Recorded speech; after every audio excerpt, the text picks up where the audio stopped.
Efesus pasal 6 ayat 13, begini bunyi firman Tuhan. Sebab itu, ambillah seluruh perlengkapan senjata Allah, supaya kamu dapat mengadakan perlawanan pada hari yang jahat itu dan tetap berdiri sesudah kamu menyelesaikan segala sesuatu. Bapa, terima kasih. Hari ini Engkau memberikan tema diutus lewati lorong lembah kelam dengan judul peperangan spiritual. Kami tahu bahwa rencana yang Kau berikan itu sempurna adanya. Sekiranya Engkau membuka jalan dan memberi solusi yang terbaik. Di dalam nama Tuhan Yesus Kristus, maka Engkau menterai kami dengan darah-Mu. Engkau menterai kami dengan kuasa-Mu. Engkau menterai kami dengan urapan-Mu. Di dalam nama Tuhan, kesehatan, pemulihan, dan berkat di atas kami. Dalam nama Tuhan Yesus kami berdoa, yang percaya kita sama-sama berkata, amin. Beri kemuliaan dari Tuhan, saudara. Saya akan duduk kembali. Shalom. Saya mohon dengan hormat, saudara, mungkin tim pelayanan untuk memberikan minyak pengurapan. Karena itu penting sekali, saudara, karena kita masuk di dalam peperangan spiritual. Ada sesuatu yang harus kita ingat bahwa ada banyak hal yang harus kita memahami, ya, saudara, ya, memahami bahwa kita sebagai anak-anak Tuhan itu banyak perkara, ya, saudara, ya, banyak perkara. Tapi kita tahu bahwa rancangan yang Tuhan berikan itu sangat sempurna, ya. Maka ada 3 pertanyaan yang harus kita bahas pada malam hari ini, di mana pertanyaan yang pertama-tama adalah kenapa? Saya perhatikan, kenapa sesudah pelepasan, artinya dibersihkan semua aura yang tidak baik-baik itu, yang ketempelannya segala macam yang roh tidak ada, kok masih ketempelan? Bukankah kuasa Tuhan itu lebih besar? Kan sudah dilepasin, kenapa kok masih ketempelan? Mari kita akan membuka di dalam 1 Kisah, sebab itu ambillah seluruh perlengkapan senjata Allah. Nah, sekarang perlengkapannya bagaimana, Bu? Kita perhatikan dalam Lukas 11 ayat 24. Apabila roh jahat, perhatikan baik-baik supaya saudara mengerti, bukan karena doamu tidak mempan atau doa hamba yang tidak mempan. Perhatikan baik-baik. Ketika kita sudah pelepasan, hidup kita murni, sudah dikuduskan. Tetapi kita harus ingat dalam Lukas 11 ayat 24, apabila roh jahat keluar dari manusia, ia pun mengembara ke tempat-tempat yang tandus mencari perhentian. Dan karena ia tidak mendapatkannya, ia berkata, perhatikan, ia berkata, aku akan kembali ke rumah yang telah kutinggalkan itu. Jadi saudara percaya dan imani bahwa kuasa kegelapan itu sudah dihancurkan, sudah dihalau, ya, dibuang jauh-jauh dari tubuh kita. Tetapi iblis itu tidak bisa mati, saudara, ya, dibuang. Iblis itu dia itu tidak pernah mengenal lelah. Karena itu dia mengembara. Dalam pengembaraan itu caranya, dalam pengembaraan itu bukan seperti kita. Kita itu mengembara dalam arti di dunia itu mampir minum kasarannya orang dunia. Tapi kalau kita mengembara itu mengembara untuk mencari nafkah, mencari uang, mencukupkan keluarga, memberi kebahagiaan. Sebagai power kita sebagai kepala imam, sebagai kepala perusahaan, sebagai kepala rumah tangga segala macam. Tetapi dalam pengembaraan itu kita benar. Kenapa? Karena kita punya hukum kasih. Nah, itu yang benernya itu bukan karena benar karena pede, tapi sesuai. Ambillah seluruh perlengkapan senjata Allah. Nah, senjata Allah adalah ketika kamu masuk dalam dunia dalam pengembaraan yang tandus, kita tidak tahu. Rezeki itu di tangan Tuhan. Tapi kalau kita itu menyerahkan seluruh hidup kita dan sesuai dengan senjata yang Tuhan sudah berikan kepada kita, dalam pengembaraan pun kita memiliki hukum kasih dan pengampunan. Amin. Amin. Nah, itu bedanya. Tapi kalau iblis beda.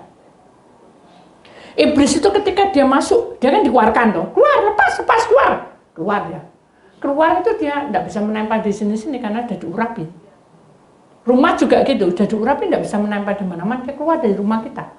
Tapi di dalam pengembaraan itu dia pasti bertemu dengan wilayah-wilayah, dan setiap wilayah ada penunggunya.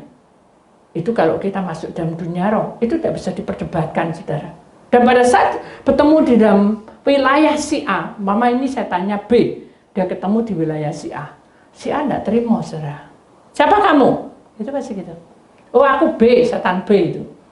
Oh kamu boleh aku enggak? Perang dulu. Itu saya. Itu pola iblis. Tukaran disik tengkar berkelahi. Nanti yang menang itulah jadi kepala. Nah karena perang yang A ini kalah gitu. Ya berarti A harus mau nurut dengan si B kepalanya. Gitu saja. Sampai beberapa roh, sampai 7 roh kita enggak tahu. Dalam peperangan itu kita kan enggak perlu nyeleksi atau kita ngelihat itu urusannya setan. Tapi dia pasti membawa gondol kasarnya, membawa bolo-bolo yang tadi kalah itu tadi jadi prajuritnya dia. Nah itu bedanya. Makanya di sini katakan sebab itu ambillah seluruh perlengkapan senjata Allah supaya pada waktu kamu pelepasan kamu tidak ketempelan lagi atau ketempelan dengan kerasuan itu beda. Kalau ketempelan itu aduh kok cengeng ya kepalaku ya. Kita minum obat, tidak bisa dipijet, disinsai, tusuk jantung, ngeluh, ngambang-ngambang. Tidak bisa, tidak mempan obat. Begitu kita doa lawang, di kepala ini loh ada roh ularnya. Apakah setan tetap ular suka di kepala? Ya macam-macam, saudara. Ada yang lintah, ada yang cacing gitu. Kan kita juga tidak tahu bentuk wujudnya. Saudara masih ingat di dalam kesaksian saya atau khotbah saya waktu saya ada di Penang yang tidak salah ya, saya lupa tanggalnya juga lupa ya, kesaksian tentang binatang yang ada di seluruh hutan itu. Nah seperti itu. Jadi dalam proses kehidupan kita sebagai orang pilihan Allah, saudara, kita itu mudah sekali ketempelan. Karena apa? Karena kita punya tubuh yang tidak sempurna, selalu tidak bisa sempurna, 24 jam tidak bisa hidup suci ya. Lalu roh yang penurut itu ketika melihat posisi tubuhnya terus bikin masalah, roh tidak akan tahan. Tapi karena dia takut akan Tuhan, roh itu penurut, ngaku terus, Tuhan ya apa tubuhku kok suka kata-kata kotor, tidak membangun. Tuhan ya apa tubuhku kok mukulan si A si B. Tuhan ya apa tubuhku ini kok tidak percaya sama kehadiranmu, itu ngaku terus. Sehingga jiwanya mendengarkan tuh bukan geli, sedih. Jiwa itu adalah perasaan, pikiran, dan hati. Sedih. Dengan sedih makanya drop. Kalau sudah ngedrop, males semuanya, ngamuan, apa-apa tersinggung. Nah itu sudah, karena saya ngalami. Maka itu, mari saudara kita ambil senjata dari Allah. Supaya apa? Supaya kamu dapat mengadakan perlawanan pada hari jahat itu. Kapan hari jahat itu? Ya sehari-hari ini saudara. Hari-hari ini sudah hari-hari yang bukan hari-hari ini, yang dulu-dulu itu sudah hari-hari yang tidak pas, di mana kehidupan kita harus berjuang. Kenapa? Karena setan yang diusir itu dia pasti suatu saat akan kembali ke tempat kita. Makanya kalau rohnya tidak ada juga harus selalu apa? Dekat pada Tuhan. Dengan cara apa? Senin, Selasa, Rabu, Kamis, Jumat, Sabtu, Minggu ke gereja. Begitu bisa? Halo? Bisa kan? Enggak. Itu ada kewajiban saudara untuk datang ke bait Allah. Yang terpenting dalam hidup saudara adalah saudara harus waspada dan melewati hari-harimu dengan hati yang lapang. Dan mengucapkan syukur dalam segala perkara, tetap memuji dan memuliakan nama Tuhan. Amin. Itulah yang dikatakan Tuhan supaya kamu mengadakan perlawanan pada hari jahat itu. Nah sekarang bagaimana caranya Bu? Supaya roh itu tidak akan mengganggu saya lagi dan tidak akan tinggal di dalam diri saya lagi. Karena di dalam ayat Lukas 11 ayat 26 dikatakan, lalu ia keluar dan mengajak 7 roh yang lainnya tadi. Yang kalah-kalah itu tadi diambil jadi boloi DE, jadi prajurit, dan lebih jahat lagi karena tadinya 1 roh, sekarang ditambah 7 roh. Bayangin, berarti sudah lebih jahat dan lebih tidak pas daripadanya dan lebih jahat daripadanya, dan mereka masuk dan berdiam di situ, maka akhirnya keadaan orang itu lebih buruk daripada keadaan semula. Makanya kalau kita pelepas, aku gak bisa pelepasan, ya tambah parah, saudara. Kenapa? Karena sudah tidak mau dibersihin. Rumah itu kalau tidak dibersihin banyak apanya? Banyak apanya? Debu, sawang, ya. Terus apa? Laba-laba, cacing. Oh, cacing mungkin enggak ya. Tikus, kacoa, kan gitu, saudara. Jadi banyak binatang-binatang malam yang membuat kita jijik, ya. Karena tidak sehat itu. Makanya hidup kita juga demikian. Kita harus membersihkan diri kita dengan cara untuk mengikuti jalur Tuhan yang sudah ditentukan dalam kehidupan kita. Supaya kita menyelesaikan segala sesuatu itu dengan hati yang lapang. Paham, saudara? Dengan hati yang lapang seperti apa? Contohnya, Bu? Contoh. Ini saya sendiri. Aduh, mau hujan ini. Ya sudah, aku tak nunggu. Mau dijemput misalnya. Gak datang-datang. Terus iblisnya masuk. Kapok kamu. Kan kamu sering telat toh. Sekarang dibales kamu. Terus dalam hati saya, loh aku nih memang terlambat mendoa-doa orang. Masa aku tidak boleh? Itu membela diri. Tapi setan ya pinter. Ambil hati lagi.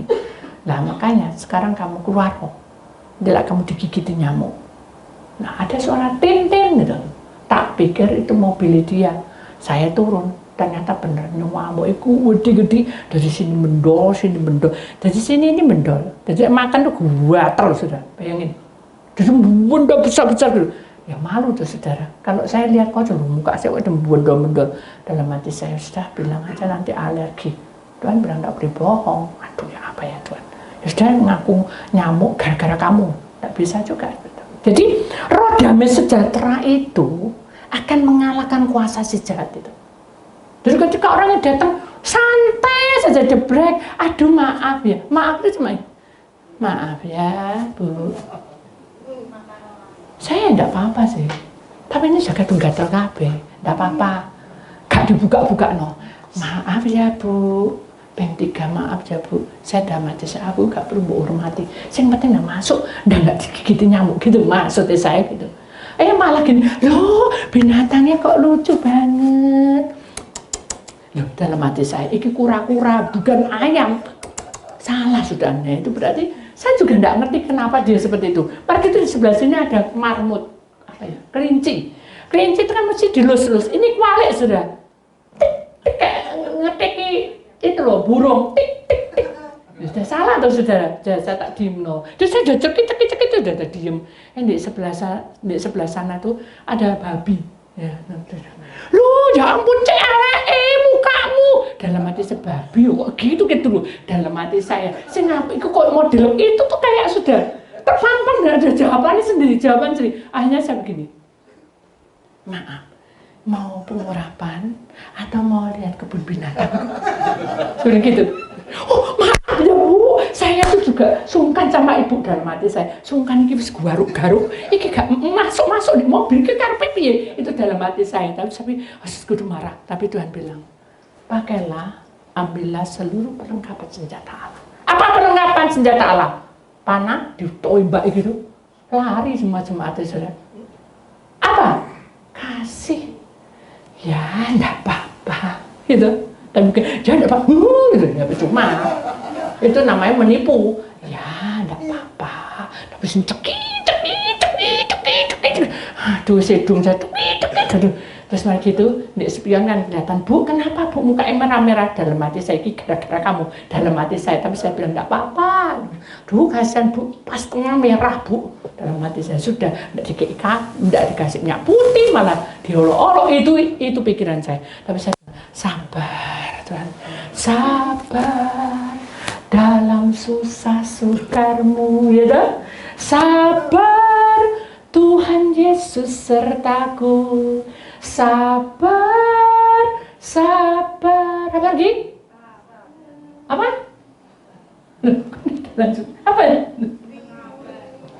Sabar, Tuhan Yesus cinta saya tuh tidak seberapa hafal, tapi tiba-tiba itu muncul aja gitu. Ya sudah Tuhan, saya cuma senyum karena terus si istrinya bilang, Bu Dede kok senyum sendiri? Bu, hari ini senang ya Bu? Lalu saya bilang batuk, mungkin dalam hati saya, tapi saya tidak apa-apa aduh saudara, saya mau ngapa? ya beginilah, inilah bukan nasibnya hamba Tuhan, tapi saya, ya beginilah Tuhan itu baik. Oh ya, puji nama Tuhan, saya juga ikut senang. Kamu setir ya, jangan dilepas tanganmu. Ya Bu, saya saking senang ini. Terus gitu dia penasaran, istrinya datang, Bu, maaf ya Bu, ini sudah pengurapan cuma sudah selesai, dijak makan, Bu, maaf ya Bu, maaf, dia ngocok dia. Kenapa? Habis marah-marah tadi Bu. Kenapa? Gelas 4 ambrol kabeh. Apa ambrol? Saya juga lupa, ternyata pecah. Kenapa? Sepi tokone Bu, dibohongi orang. Walah, dalam hati saya, wajah sudah, kamu yang sabar ya. Maaf ya Bu, maaf. Saya itu penasaran sama Ibu. Kenapa Ibu tadi kok ketawa-ketawa? Apa Ibu itu ngece saya? Duh, kenapa saya ngece? Ada apa? Ya, saya itu senang melihat muka Ibu. Sudah cantik, ya, rayuan gombal. Sudah cantik, tapi kok sih sabar gitu. Dalam hati saya. Terus saya bilang, Tuhan, apa yang saya ngomong dengan orang ini? Dan buka kronologinya. Ketika saya di mobil, kenapa saya bisa tertawa? Karena malaikat menemani saya. Karena malaikat selalu berkata, sembah terus Allah Tuhanmu. Supaya tidak gatel. Saya nyanyi. Bukan hari ini dah. Dalam hati, ku mau cinta Yesus selamanya. Gluduk. Maaf ya Bu. Ku mau cinta Yesus selamanya. Gluduk. Bok. Maaf ya Bu, saya lupa setir. Dalam hati saya, iblis berusaha untuk menghancurkan supaya saya batal untuk marah dan batal untuk pengurapan. Tuhan tidak mengizinkan saya untuk marah. Sudah, pol sabar. Lah orang bilang orang dunia, Pak sabar wis pulang di desa, Bu sabar juga wis pulang di anake. Jadi tidak ada sabar-sabaran. Itu orang mau ya. Tapi saya tahu Tuhan sudah memperlengkapi saya dengan senjata kasih dari Allah. Itu senjata Allah. Jadi senjata Allah itu juga senjata. Tapi yang Tuhan mau, kamu harus punya hukum kasih. Amin. Amin. Kok aminnya kok sedikit aja? Amin. Amin. Beri kemuliaan kepada Tuhan, saudara.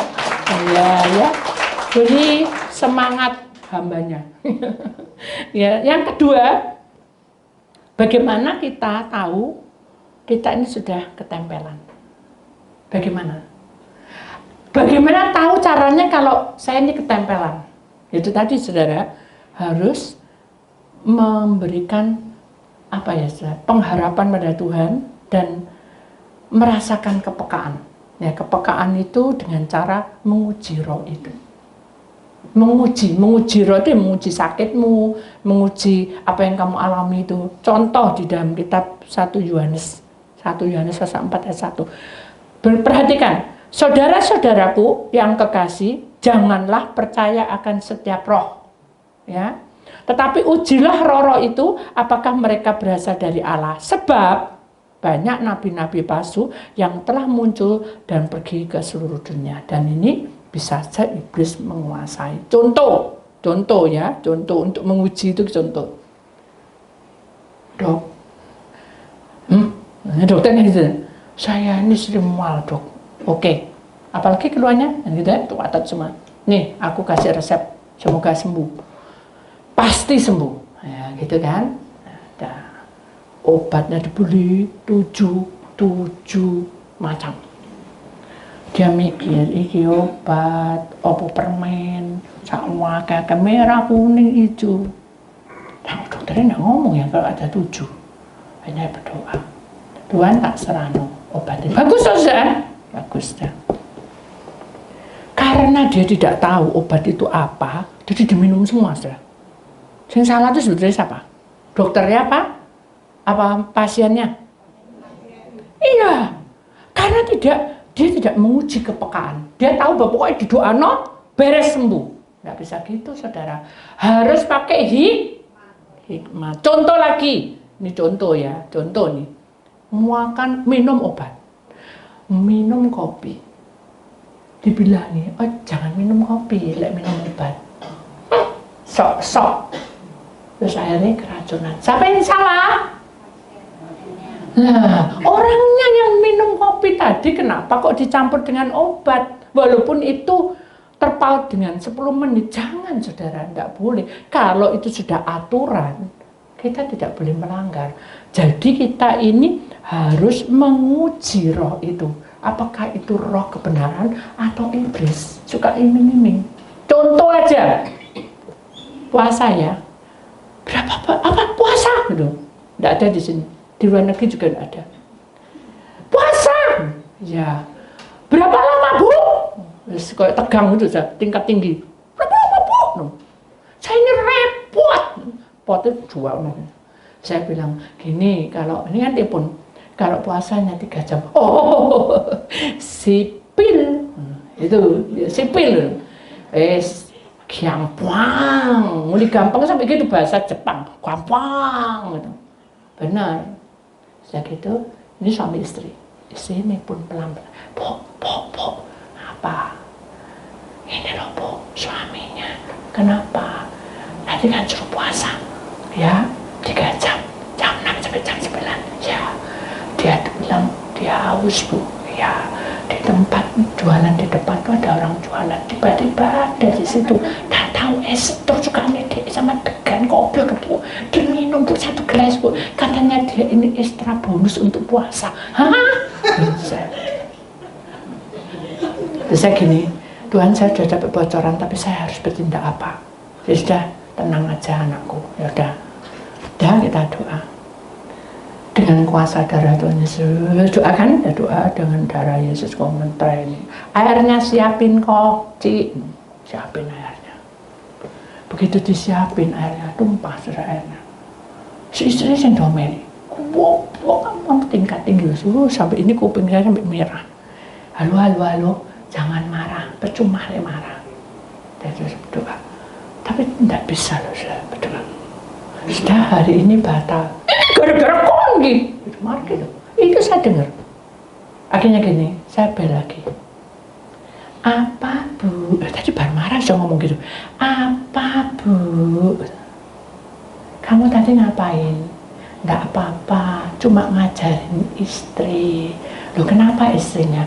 Istrinya itu gak sopan. Kenapa? Itu air digumpling itu jatuh. Ayo kita doa. Saya bilang gitu. Begitu doa, Tuhan buka. Kamu bangun tidur, gulingmu jatuh. Hah? Saya dengar. Saya tuh kamu jalan di toilet sebentar keluar. Terus kamu molet, jatuh kacanya. Tapi untung tidak pecah. Hah? Mulai panjang. Dan gitu kamu duduk-duduk, disuruh istri mandi, semua disiapin pakaian dan tidak mau mandi. Katanya masih males karena puasa. Hah?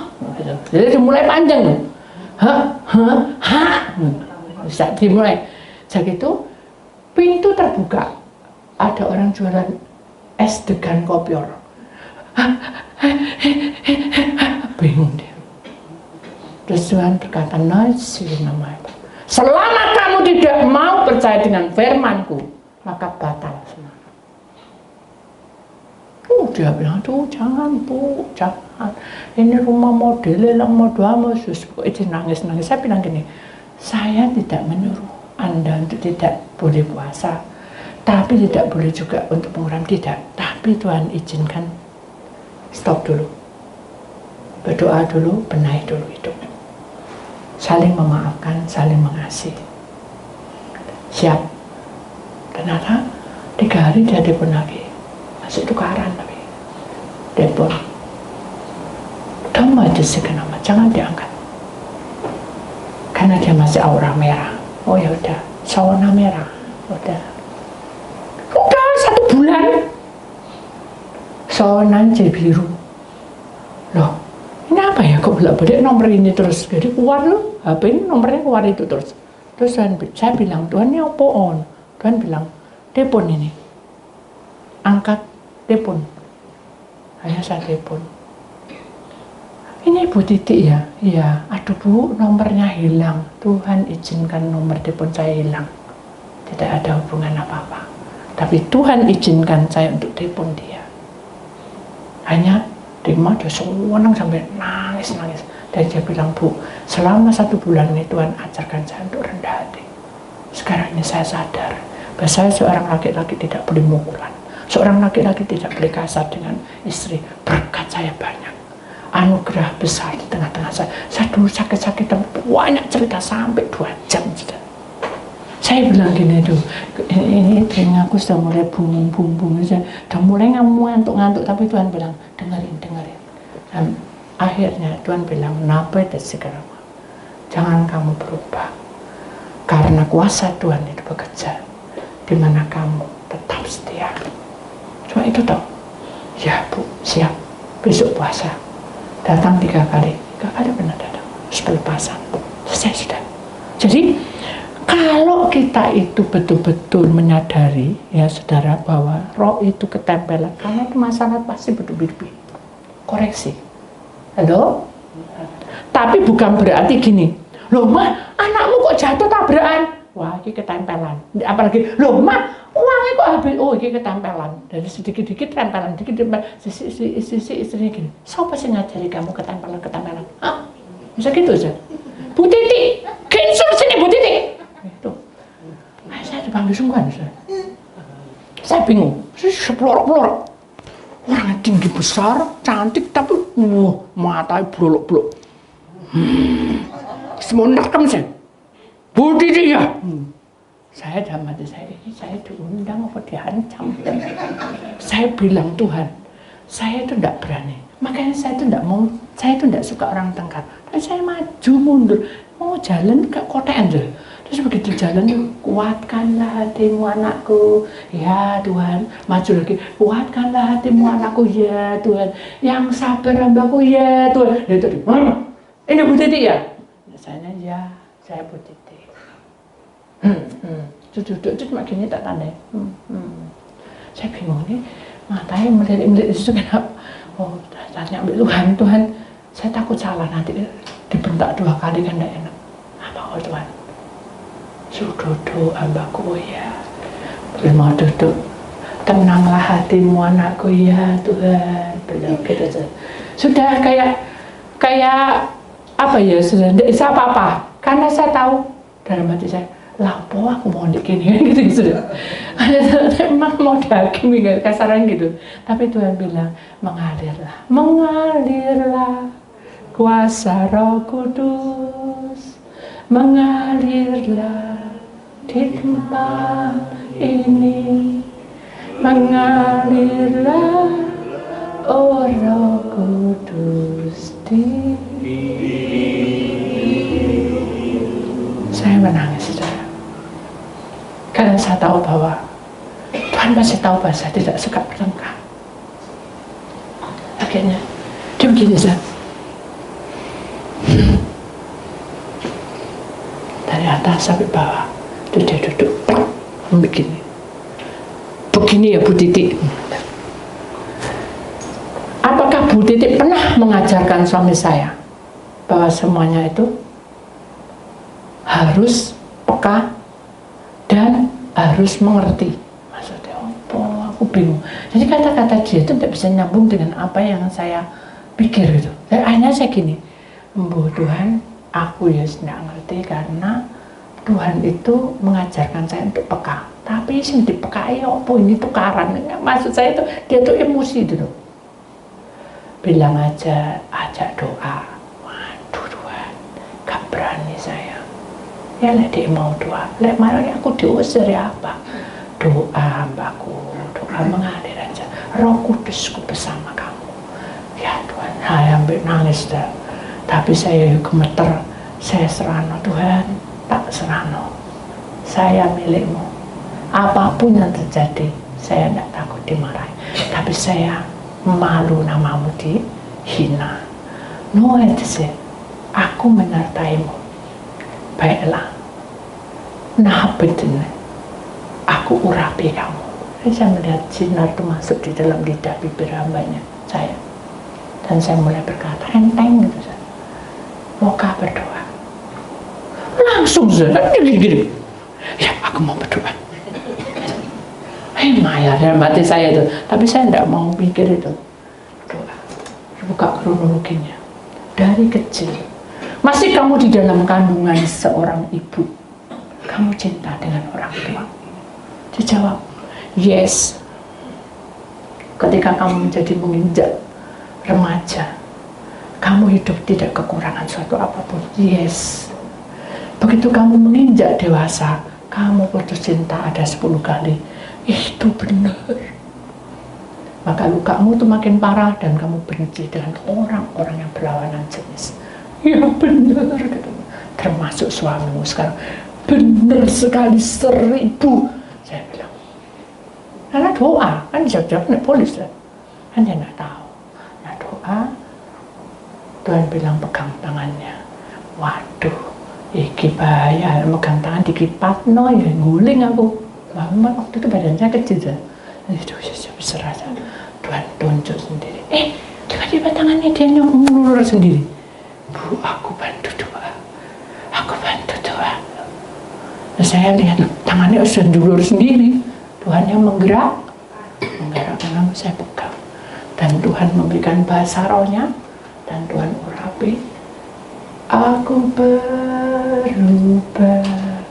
Sungguh kau berubah. Waktu apa? Semuanya. Ya, waktu diserahkan semuanya, Tuhan ubah hatinya, ubah hidupnya. Jadi setelah amin, sinar kemuliaan Tuhan turun di atas hidup orang itu. Sehingga dia memanggil suaminya bukan lagi opo gitu, kata-kata yang tidak baik. Tapi dia bilang apa? Sinio, Bu Titi datang. Aduh, lega saya. Aduh, tak jadi marah-marah ya. Terus, si suaminya tuh kayak, maaf saudara, sudah tahu tikus basah tuh saya kecepatan ini. Dan saya dalam hati, aduh Tuhan, dia kepala imam. Dia kepala imam, tidak boleh. Seorang kepala imam harus dihargai. Itu sesuai dengan firman. Jadi mulai sekarang kalau Anda merasa bahwa Anda selalu di atas dan itu di bawah, tidak boleh saudara. Berkatmu berkurang. Oh enggak, buktinya enggak. Terus semangat, terus nih saudara. Karena tidak sesuai dengan firman Tuhan. Nah, tapi kalau kepala imamnya gak karuannya apa? Didoa, itu senjata yang ampuh. Iblis tidak akan menghancurkan kita karena kita sesuai dengan firman Tuhan. Akhirnya duduk diam.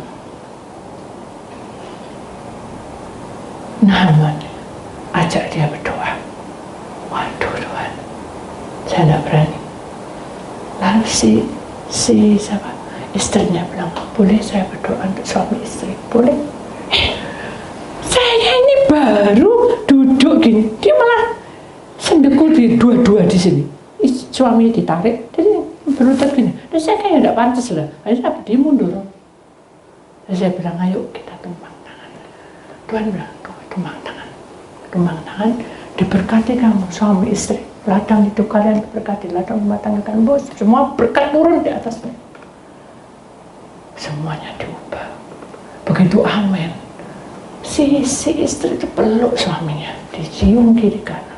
Di depan saya tidak malu, kening kiri kanan, sampai leher saya. Dan dia tarik suaminya dan bilang, maafkan aku, karena selama ini aku selalu jahat padamu. Nah itu saudara. Jadi seorang yang peka ya saudara dengan kuasa-kuasa yang tidak baik itu harus dipatahkan. Jadi kalau kita tahu bahwa rancangan Tuhan itu indah, maka tindakan itu adalah harus menyelesaikan. Itu yang penting. Dalam kehidupan kita itu harus mengasah kepekaan ya, dengan cara menguji roh itu benar dari Tuhan atau tidak.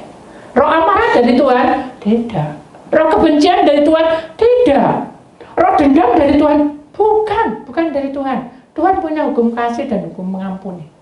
Amin. Jadi mulai sekarang sebelum kamu pelepasan, nanti batal pelepasan. Selesai ya sudah. Aku memutuskan hal itu. Aku tidak mau menengok ke belakang lagi. Amin. Aku tidak mau menengok hal-hal yang tidak baik lagi. Amin. Kita melewati hari-hari bersama Tuhan dengan roh suka, sebuah sukacita. Lalu yang ketiga, saudara, itu menguji kepekaannya. Jadi saudara harus tahu, jangan sampai saudara salah langkah, karena orang yang salah langkah itu tidak ada hasilnya. Seperti tong kosong bunyi nyaring kalau itu orang dunia. Tapi ketika kamu menjadi milik Tuhan, kamu berharga. Kenapa? Karena Tuhan mengisi bibitmu, ada bibit unggul, bibit hak kesungguhan yang indah di pemandangan Allah. Itu firman-Nya. Amin. Kemudian yang ketiga, apa tindakanmu bila suatu hari hambanya tidak bisa kamu hubungi karena kamu membutuhkan? Nah ini saudara, marah, gosip, kecewa, gak usah sembahyang-sembayangan, toh keadaannya tidak berubah. Dijawab cewek saya, paling parah adalah ketika kita kecewa dengan Tuhan. Jadi mari, ini berarti kamu memutuskan hubunganmu dengan Allah, bukan dengan hambanya, tapi dengan Allah. Karena doa tidak bisa disangkut pautkan dengan hal-hal seperti itu. Mengerti? Paham? Jadi, saudara harus tahu bahwa tindakan saudara, oh, berarti aku harus mengenal Tuhan. Efesus 1 ayat 14. Efesus pasal 1 ayat 14. Dan Roh Kudus itu adalah jaminan bagi kita sampai kita memperoleh seluruhnya, yaitu penebusan yang menjadikan kita milik Allah untuk memuji kemuliaannya.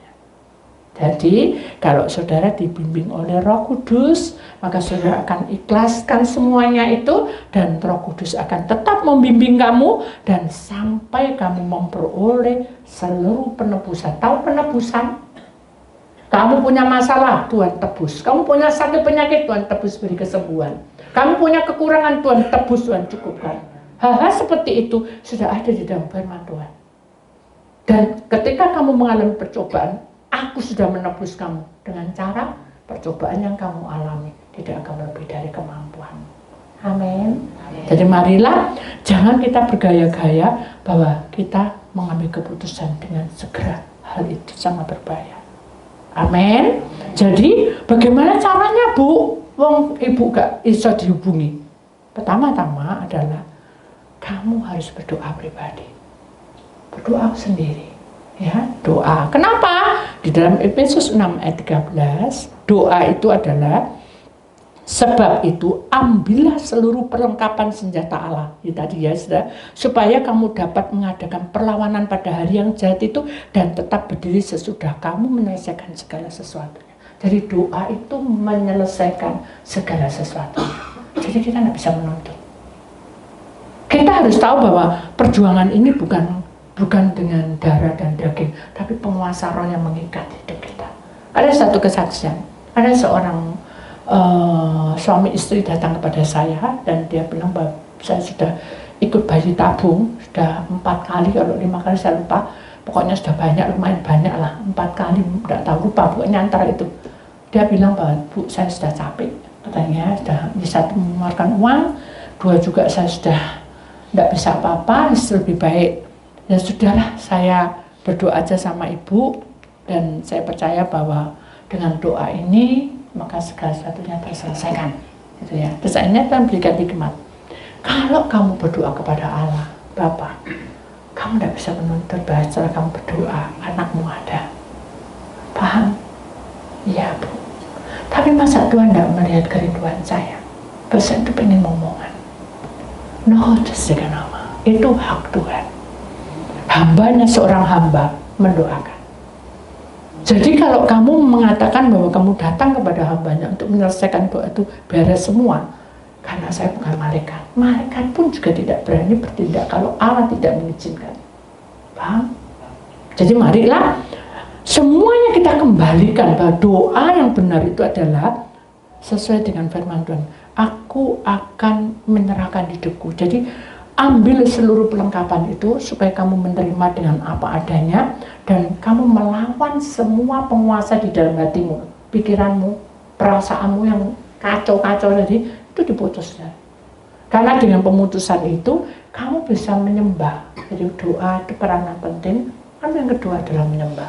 Kalau kamu menyembah 1000 kali pun sampai pagi siang sampai setahun pun, saudara perhatikan, saya tidak akan bisa menyembah yang baik. dan itu masuk dalam peraturan Tuhan. Kenapa? Karena doamu sudah tersendat. Itu tadi, kenapa kok begini, kenapa kok begitu. Ingat, doa yang benar itu harus perang, saudara. Makanya di sini katakan mengadakan perlawanan pada hari yang jahat. Baca klik, yang paling parah itu bulan 6 sampai bulan 6 lagi. Jadi sudah persiapkan setiap payung sebelum hujan. Jangan sampai ada pertengkaran. Jangan sampai salah menuduh satu dengan yang lainnya. Ingat bahwa kuasa jahat itu mengintai anak-anak Tuhan. Bukan mengintai orang dunia, mengintai anak-anak Tuhan supaya jatuh tidak percaya pada Tuhan. Karena ketika kamu menyerahkan hidupmu, kamu sudah berdoa dengan sungguh-sungguh, maka penyembahan akan terjadi. Apa sih artinya menyembah? Menyembah itu menyenangkan hati Allah. Paham? Jadi kalau sudah menyanyi hari ini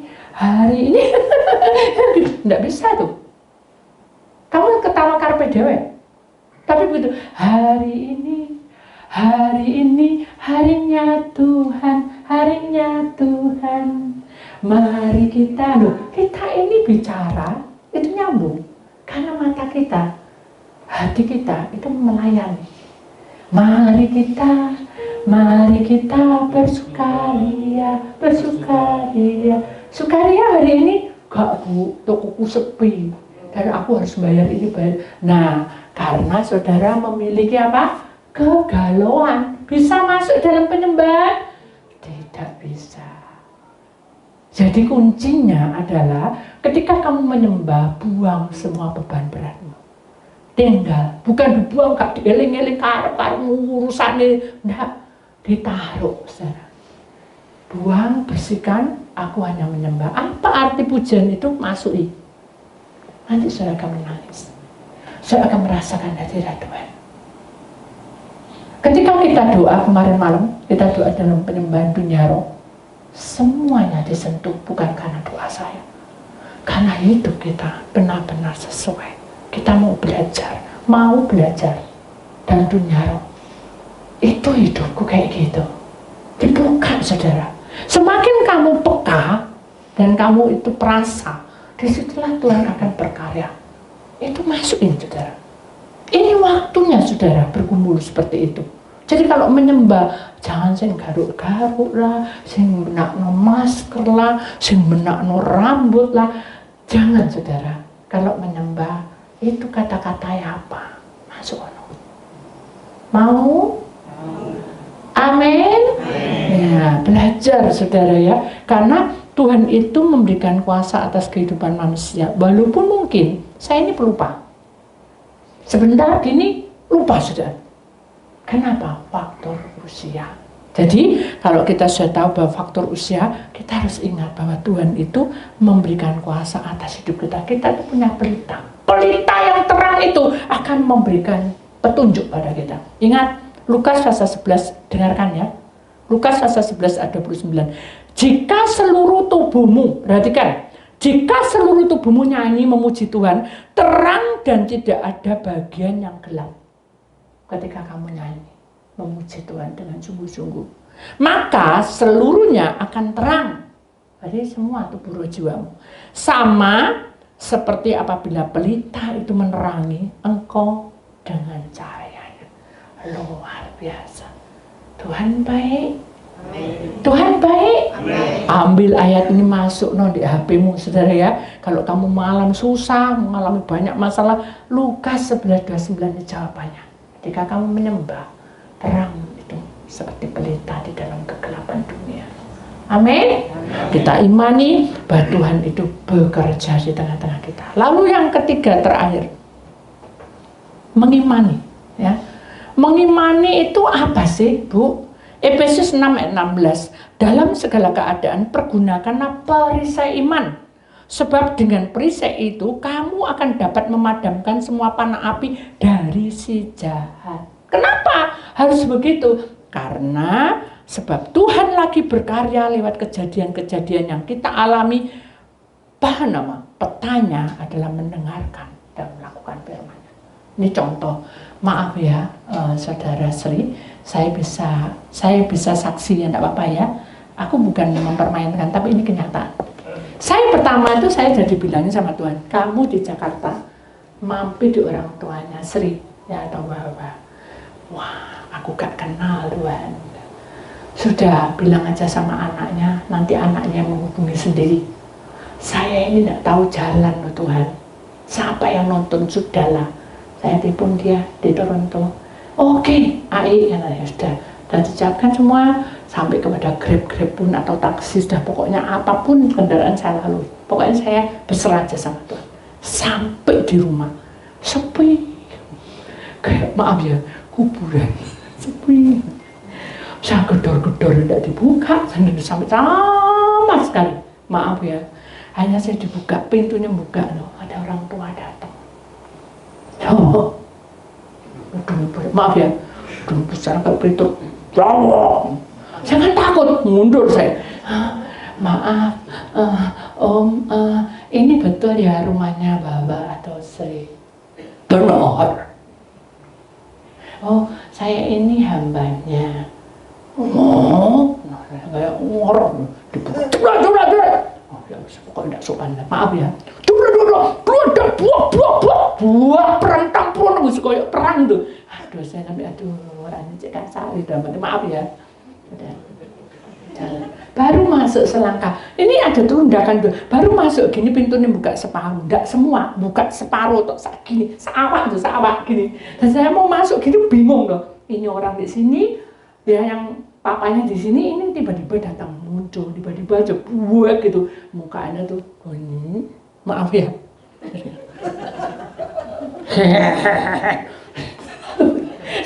mundur mau natap orang tuanya, maaf ya, saya kaget karena serem gitu, pucat dan mewek gitu.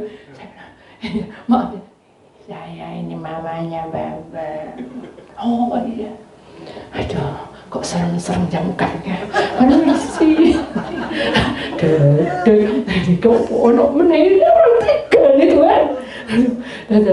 Silakan duduk. Ya, saya duduk dalam nama Tuhan Yesus. Saya lihat kiri kanan.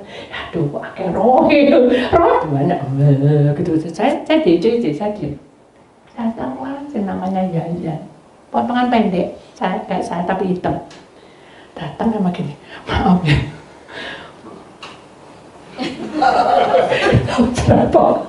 Jerapah. Saya bingung.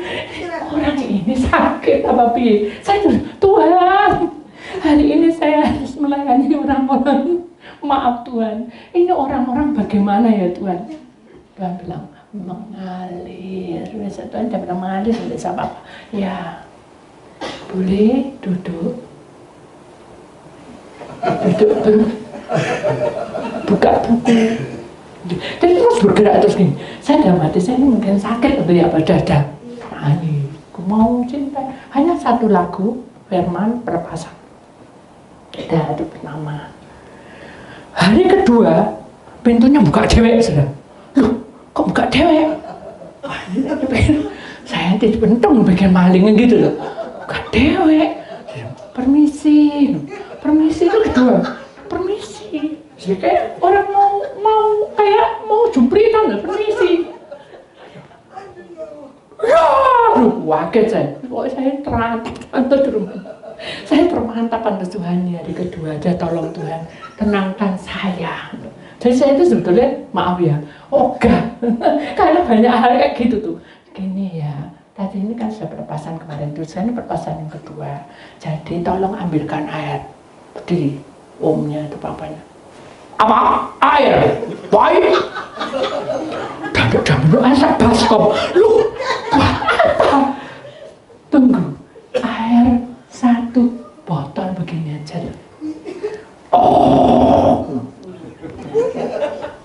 ambil, basah semua. Lu mateng, masuk angin ini nanti. Aduh, maaf bisa salin baju. Tidak apa-apa. Wes, tidak apa-apa. Dalam hati saya Tuhan, ojo sampai di perlepasan sakit. Ya telepon sama Bapak, aku berperlepasan, gebrak jatuh, matang sudah. Kan marah. Tuhan tolong lindungi Tuhan. Udah, kok tidak ada kabar, Bapak juga tidak ngebel-ngebel, berarti sudah aman terkendali. Mari gitu saya sudah tenang. Saya sudah 1 bulan 2 bulan, sudah tenang saya dah pelayan di mana, suatu malam. Tuhan, Apa itu? Saya bilang, kok suara apa ya dok? Laki-laki. Jadi tempat saya itu ada tempat doa, pelataran Tuhan. Jadi semua orang yang mengalami banyak masalah, kalau sudah ketemu saya, dia bisa datang lagi. Rohnya datang sendiri. Datang sudah. Jadi saya lihat roh saya keluar tuh, dia gini. Siapa ini loh? Terus saya deketi, siapa ya? Begitu saya deketi gini, dia mengudran gitu. Inilah sih kayak petrol dari mabuk. Aduh, gila apa aku ini? Aduh Tuhan, terus berantem. Roh juga bisa ketakutan. Terus Tuhan, tolonglah saya Tuhan, dalam hati saya. Dia bilang, tolonglah aku. Udah nyembah. Jangan Om, bangun. Nggak apa-apa Om, aku ini haus. Oh tak ambil minum. Malaikat dia, jangan. Ini bukan minum air, ini roh ini. Oh iya lupa sampai saking gledek kali sudah. Ini roh mau tak ambil minum. Jadi akhirnya, ya. Kenapa? Saya itu haus apa ya? Nyanyian. Waduh, saya dalam hati saya, oh baik Tuhan sudah sentuh hatinya. Itu hari ketiga. Semuanya baik-baik, rapi-rapi, bajunya rapi-rapi, semuanya dandan. Saya nemplek tiga. Bagus kan? Jadi kayak anak sekolah minggu, anak-anak, diem semua itu. Dan juga marah-marah, sedih. Hari ketiga, hari keempat tidak ada perubahan, maksudnya tetap gitu. Hari kelima, jadi bulan 1 tahun yang lalu, 3 bulan yang akan datang, lain sudah calling-callingan. Dari bawah ini sudah mau balik saya itu dapat berapa kali. Di mana? Saya di jalan. Ada apa? Sudah pokoknya heboh. Semua tuh menunggu. Iya, bilang ono sih macet jalanannya. Udah loh. Saya merasa berdosa. Kenapa? Ternyata mereka semua tuh menunggu saya di pintu pagar itu dengan rapi-rapi semua bengesan baik, yang lagi dandanan bagus. Aduh, saya bagus sampai kemeringat 1 jam itu dia berdiri di situ. Jadi dia bilang, saya itu sudah 1 jam. Loh, maaf ya karena saya nggak ngabari, tak pikir kan dia sudah duduk yang anteng-anteng tadi. Ternyata dia di depan sudah. Aduh Tuhan, saya berdosa, nggak apa-apa, mengalir aja. Nggak apa-apa, 1 jam nggak apa-apa buat hambanya. 3 jam juga nggak apa-apa. Dalam hati saya, puji Tuhan sudah ubah orang ini menjadi baik sekali. Sekarang saudara, mukanya jadi baik. Kalau orang laki itu jadi tampan, bersih, mamanya juga cantik. Mamanya cantik, sudah sambil duduk gini tuh, karena mungkin stres saja. Sekarang udah beda, dandan rapi semua. Pokoknya bukan dandan kayak bagaimana, rapi. Terus yang tadinya kayak gini. Terus saudara, ayo tak antar. Mari, loh jangan. Kan kayak sudah normal. Dan saya bingung, saya kemarin gini. Iblis mempermainkan, iblis katanya. Oh pantesan Tuhan. Jadi iblis itu mau mempermainkan Anda, mau kayak gitu. Mungkin nggak gini, mungkin gini, karena nggak ada uang. Tampes sama tampes.